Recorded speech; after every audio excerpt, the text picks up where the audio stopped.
Bago magsimula ang aking misa, ako nga pala si Padre Damaso, ang pinakamagaling na tagapagsalita ng Diyos at walang hihigit sa akin kahit sino man sa inyo, mga Indio. Ang mga tao sa lupang ito, napakabait, napakasimple, ngunit miserable ang mga buhay nila. Sinasabi nila tungkol sa atin na tunay na tagapagmana ng kalooban ng Diyos, na kami pa raw ang sumisira sa kanilang minamahal na Pilipinas. Alam ba nila kung sino ang kanilang minamaliit? Kung sino ang kanilang hinahamak? Kami, ang simbahan, ang mismong institusyon na nagpapanatili sa kanila mula sa pagkadilim ng kasamaan. Ang hindi nila alam, nagiging lihim at parang usapan ng isang tao. At siya, si Ibarra, ang kapal ng mukha, ang yabang ng isang lalaking nag-aakalang kaya niyang magtanong sa kapangyarihan ng simbahan. Akala niya ba dahil nakapunta siya sa Europa? Dahil nakakita siya ng mundo, ay maaari niyang baguhin ang lahat? Ay nako, ang kababawan niya, ang hindi niya alam, bata, ay hindi kami matitinag. Ang simbahan ng saligan ng lipunang ito, kami ang nagtataguyod ng mga tao, kami ang nagbibigay liwanag sa dilim ng kanilang buhay. Walang sino mang ang may karapatang mag-isip ng mas mataas kaysa sa amin.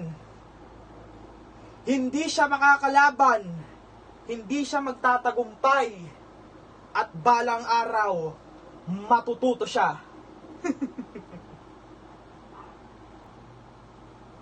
Ang akala nila, ang mga reformang gusto nilang ipatupad, hindi nila alam na sila'y nagpapalakad sa landas ng kapahamakan. Ang edukasyon, iyon na lang ang kanilang itinutulak, ay hindi maikinabang sa kanila. Walang kaligtasan, walang tunay na pagbabago. Hindi nila alam, mga anak ng dilim, na kami, ang simbahan, ay may kontrol sa kanila. Kami, ang may kapangyarihan sa buong kapuluan. Ang mang-aalipin sa kanilang puso't kaluluwa ay hindi kami, kundi ang kanilang kawalang kaalaman, ang kanilang kababawan, mga Indio. Hindi kami magpapatinag, hindi kami magpapatalo, tanging kami lamang ang magtatagumpay.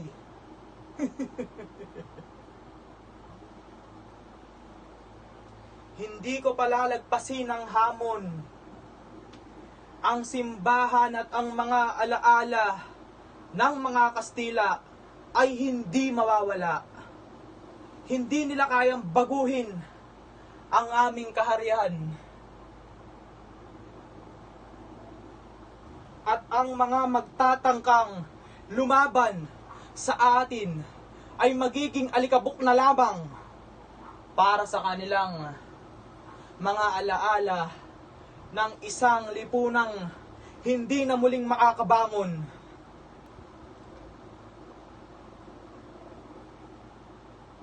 Minsan pa'y ipinaalala ko sa inyong lahat Tanging kami lamang ang may hawak ng susi ng langit at ng impyerno. Ipinanganak kami upang pumunuan ang lahat, upang magtagumpay sa aming layunin, at ito ang aming buhay. Ang simbahan ay mananatili, at kami, mga pari, ay magiging gabay ng nakararami.